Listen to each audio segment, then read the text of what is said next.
Salam sejahtera Malaysia, Denyut Nadi, suara rakyat bergema di channel ini.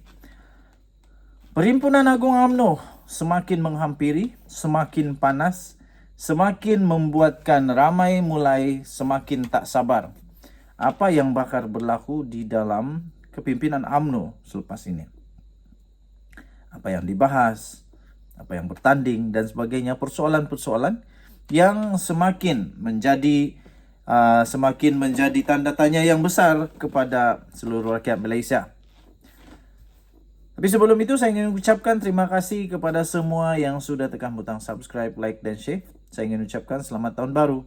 Dan bagi yang belum, mohon tolong saya untuk tekan butang subscribe supaya kita jadi channel yang cukup besar, boleh sampai kepada telinga Datuk Seri Anwar Ibrahim, Perdana Menteri Malaysia. Dan juga jika anda ingin menjadi member dalam channel ini, saya alu-alukan, sila tekan butang join member, kerana kita akan mulai memberikan giveaway daripada channel ini. Contohnya jam, baju t-shirt dan stiker, macam-macam lagi lah daripada The Twin TV. Tuan-tuan dan puan-puan, PAU akan hanya bahas ucapan dasar Presiden. Perhimpunan Agung UMNO atau dikenali sebagai PAU yang akan diadakan pada 13 dan 14 Januari ini menyaksikan perwakilan hanya membahaskan satu usul sahaja, iaitu ucapan dasar Presiden Parti.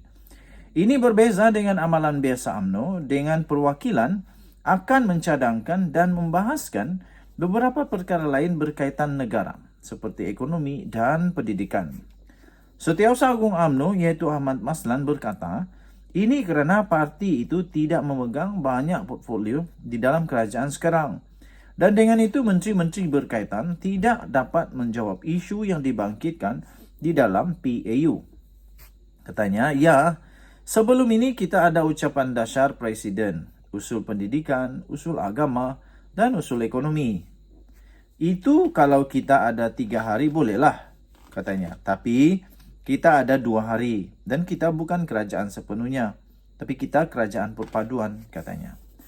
Tambahnya lagi, dulu diadakan usul-usul itu kerana menteri berkaitan daripada UMNO dan boleh menjawab. Tetapi sekarang, kalau usul ekonomi, kita tidak ada menteri ekonomi yang berkaitan, katanya. Tambahnya lagi, jadi sukar untuk menteri-menteri yang berkaitan bagi pihak kerajaan untuk jawab di pentas parti. Kerana contoh kos sara hidup, contohnya bukan menteri UMNO. Walaupun itu tajuk popular bila PAU, katanya. Tuan-tuan dan puan-puan yang dihormati sekalian, makna kata kita akan melihat satu sejarah baru di dalam PAU. Di dalam PAU apabila tidak ada banyak ucapan dasar.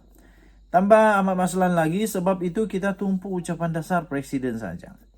Tapi ucapan dasar Presiden itu tentu akan menyentuh perkara-perkara berkaitan juga, iaitu pendidikan, agama, politik, antarabangsa.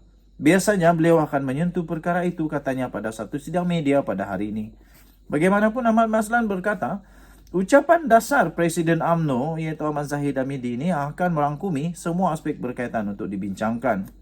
Ditanya jika UMNO akan menjemput semua parti yang menjadi sekutunya di dalam kerajaan untuk menghadiri perhimpunan itu, Ahmad menjelaskan perkara itu akan diputuskan oleh Majlis Tertinggi UMNO semasa mesyuarat bulanannya pada Khamis ini 5 Januari. Pada kebiasaannya, UMNO akan menjemput organisasi yang mesra parti itu untuk menghadiri perhimpunan agung tahunannya. Jika ini diteruskan pada mesyuarat akan datang, ia mungkin akan menyaksikan beberapa pihak membuat penampilan di perhimpunan agung UMNO buat kali pertamanya dalam sejarahnya, termasuk daripada DAP yang pernah menjadi musuh ketat UMNO. Sementara itu, Ahmad turut mempertahankan keputusan kepimpinan UMNO untuk membentuk kerajaan perpaduan dengan Pakatan Harapan selepas pilihan raya umum baru-baru ini. Walaupun keputusan Perhimpunan Agung UMNO sebelum ini menentang sebarang kerjasama dengan Anwar Ibrahim dan DAP. Ahmad berkata keputusan itu dibuat oleh Majlis Tertinggi UMNO selaras dengan perlembagaan parti. PAU kita membuat keputusan oleh MKT dan MKT telah membuat keputusan untuk bersama kerajaan perpaduan, katanya. Dalam kaedah perjalanan UMNO ini, bila tidak ada PAU pada ketika kita membuat keputusan dasar yang besar diserahkan kepada MKT katanya. Dan MKT pada saat penting itu buat keputusan untuk bersama kerajaan perpaduan. Jadi apa dibuat UMNO adalah selaras garis panduan perlembagaan kita. Jika tidak ada PAU dan kita ingat buat keputusan dasar berlainan, hendaklah diputuskan oleh mesyuarat MKT katanya lagi. Denyut Nadi Suara Rakyat bergema di channel ini. Jangan lupa tekan butang subscribe, like dan share. Dan jumpa lagi. Bye-bye. Salam sejahtera Malaysia. Denyut Nadi Suara Rakyat bergema di channel ini. Isu tentang Menara KL belum selesai. Malah menjadi semakin panas, semakin hangat dan semakin menjadi-jadi. Semakin besar nampaknya kes ini. Sampai kali ini saman menyaman pula. Sebelum itu saya ingin ucapkan bilion terima kasih sarange. I love you all. I love you all. Terima kasih kerana semua sudah tekan butang subscribe. Bagi yang belum, saya mohon tekanlah butang subscribe, like, share dan komen. Sebab bermula tahun ini kita akan beri beberapa banyak souvenir goodies seperti jam, topi, t-shirt, keychain, stiker. Banyak lagi kepada semua yang member yang bertuah. Kerana itu tekan butang subscribe dan join member. Subscribe itu percuma, join member pula dapat banyak kelebihan. Kerana itu bantu saya untuk menjadi channel yang besar supaya kita boleh jadi suara yang cukup kuat kepada Perdana Menteri Datuk Seri Anwar Ibrahim. Akhirnya Anwar Musa menyaman Razlan Rafi berkenaan dengan isu Menara Kuala Lumpur. Anwar Musa arah peguam untuk saman Razlan Rafi.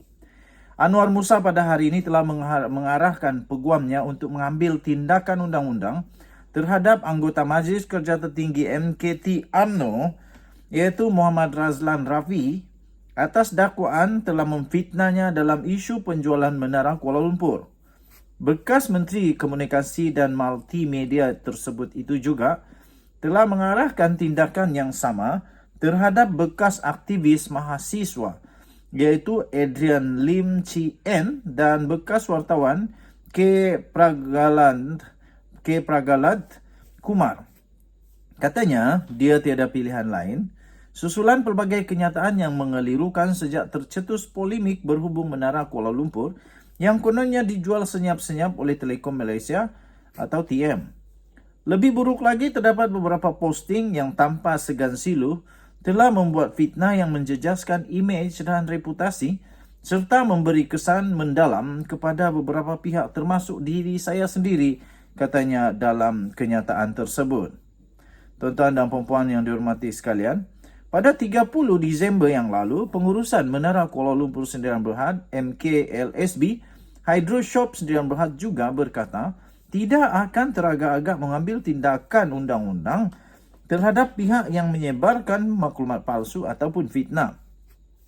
Hydro Shopee menegaskan semua urus niaga berkaitan MKLSB dilakukan mengikut undang-undang serta dan melalui usaha-usaha yang wajar.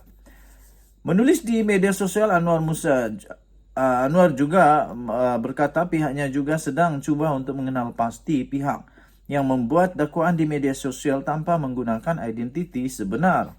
Setiap perkara-perkara yang berbangkit, terutamanya yang melibatkan kepentingan rakyat dan negara, perlulah disiasat dengan teliti oleh pihak berwajib, katanya.